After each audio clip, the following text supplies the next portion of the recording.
Hola, bienvenidos a Esquina Literaria. Les estoy compartiendo la lectura de este libro Manual de Derecho Constitucional Mexicano.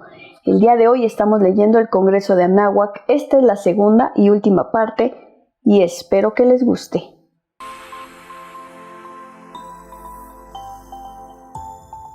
Debemos recordar que las condiciones en las que trabajó este órgano no fueron las más óptimas.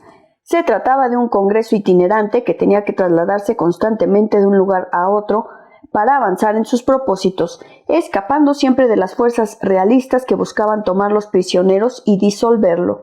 Por lo mismo, es natural que los integrantes cambiaran, se fueran sumando o abandonaran al Congreso. En la sesión inaugural, Morelos leyó ante los miembros del Congreso de Anáhuac un documento que conocemos como Sentimientos de la Nación o 23 puntos dados por Morelos para la Constitución, en el que hizo particular referencia a la gran responsabilidad que los congresistas tenían en sus manos. Sugirió algunas ideas a los constituyentes para ser consideradas al momento de redactar la ley fundamental. Utilizó como referencia los documentos mencionados más arriba, como el bando de Hidalgo y los elementos constitucionales de López Rayón. Las ideas de Morelos señaladas en estos 23 puntos son claras y están encaminadas a terminar de raíz con la dependencia hacia España. Así, por ejemplo, podemos mencionar las siguientes. 1. La América es libre e independiente de España y de toda otra nación, gobierno o monarquía, y que así se sancione, dando al mundo las razones. 2. La soberanía dimana inmediatamente del pueblo,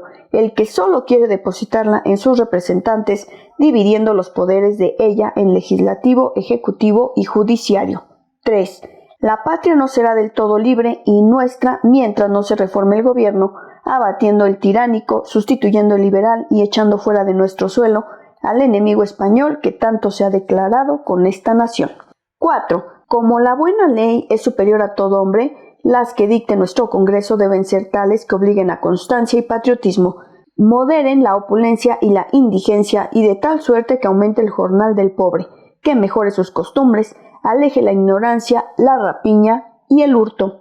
5. Que las leyes generales comprendan a todos, sin excepción, de cuerpos privilegiados y que éstos lo sean solo en cuanto al uso de su ministerio.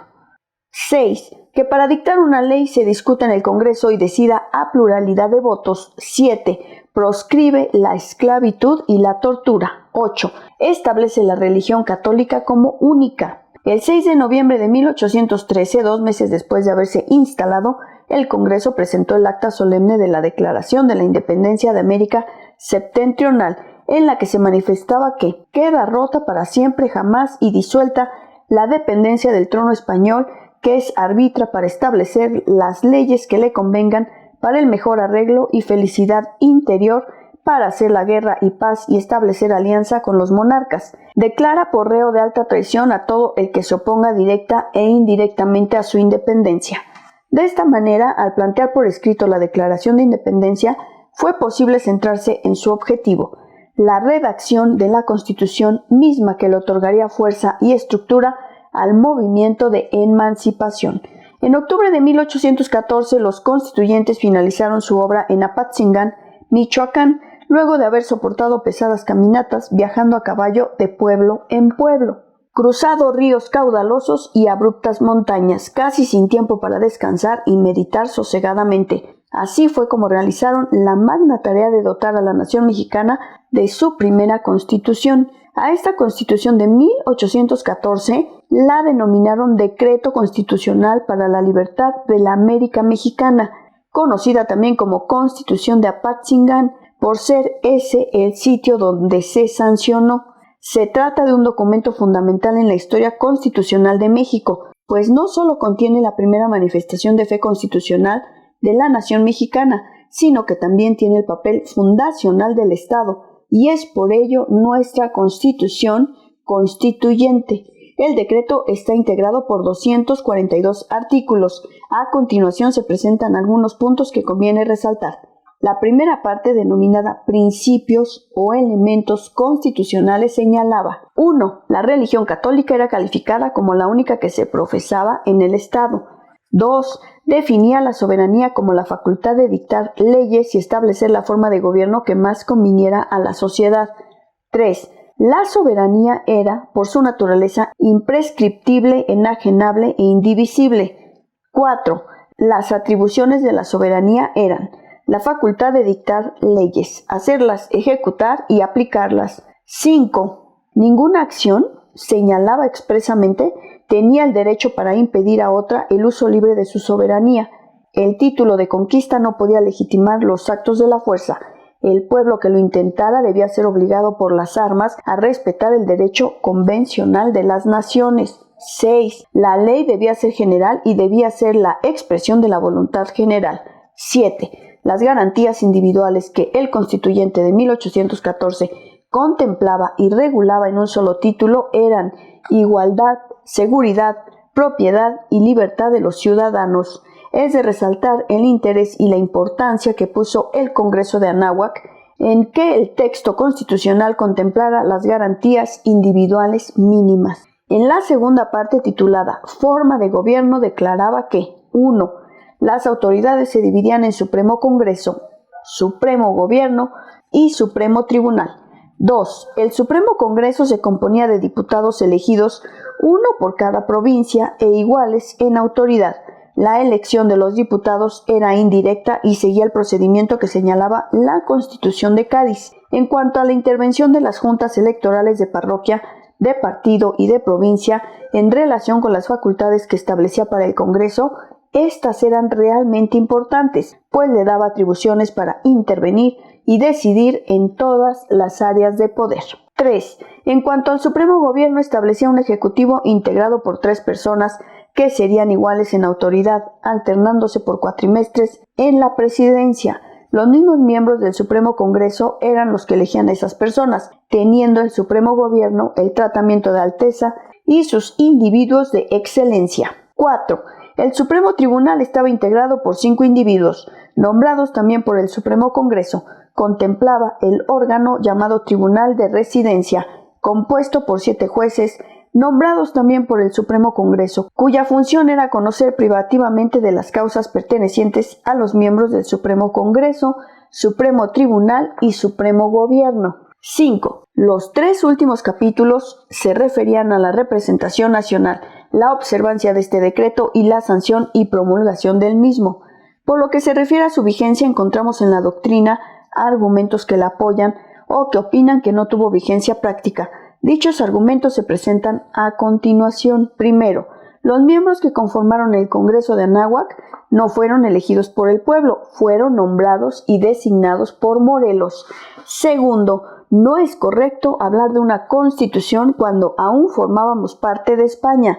Tercero, ¿cómo pensar que estuvo en vigor si la mayor parte del territorio estaba dominado por los españoles y, por lo tanto, no dejaban que este decreto tuviera aplicación? Los argumentos que se pronuncian en favor de su vigencia responden a los puntos anteriores. Primero, en efecto, los miembros que conformaron el Congreso de Anáhuac fueron convocados por Morelos y no por el pueblo, lo cual era lógico, pues las condiciones en ese momento en Nueva España no permitían que se hubiera convocado a elecciones para integrar el constituyente. Segundo, sí, aún éramos parte de España, pero ya nos encontrábamos en plena lucha de independencia y era necesario fundar la nación contando con un documento como este. Tercero, sí, la mayor parte del territorio estaba bajo la dominación del ejército realista, pero había pequeñas partes del mismo en donde los pocos grupos insurgentes pudieron ponerla en práctica. La obra de este Congreso tuvo un enorme valor no solo por lo difícil que fue cumplir con la encomienda, sino también porque resumió y representó en su contenido los ideales de los hombres que participaron en la lucha de independencia.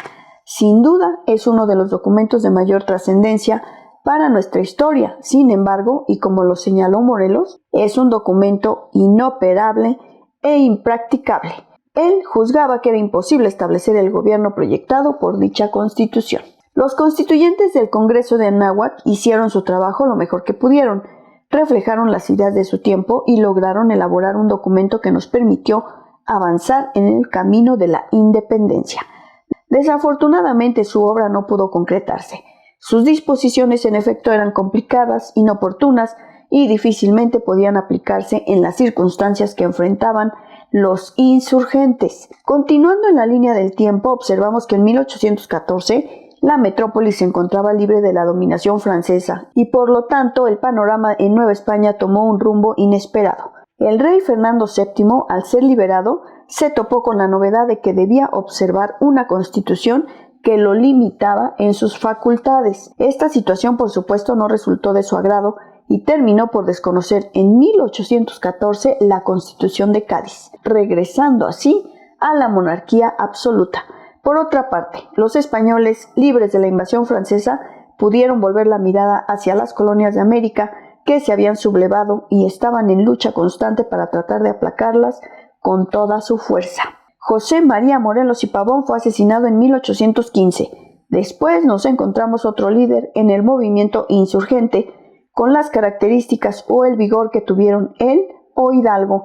Los escasos cotos de poder que existían eran los de Vicente Guerrero y Pedro Asensio en el sur del país, pero no tuvieron el mismo respaldo que los anteriores líderes. Entre 1814 y 1820, el movimiento de independencia decayó, sufrió una baja en cuanto a la intensidad que había venido mostrando. Las razones, como se señaló en renglones anteriores, fue el conjunto de situaciones que se presentaron en esos años, tanto en España como en Nueva España, es decir, los españoles liberados de los franceses, el ejército realista con una mayor fuerza en el territorio de esta colonia y la falta de un líder insurgente que reanimara el movimiento.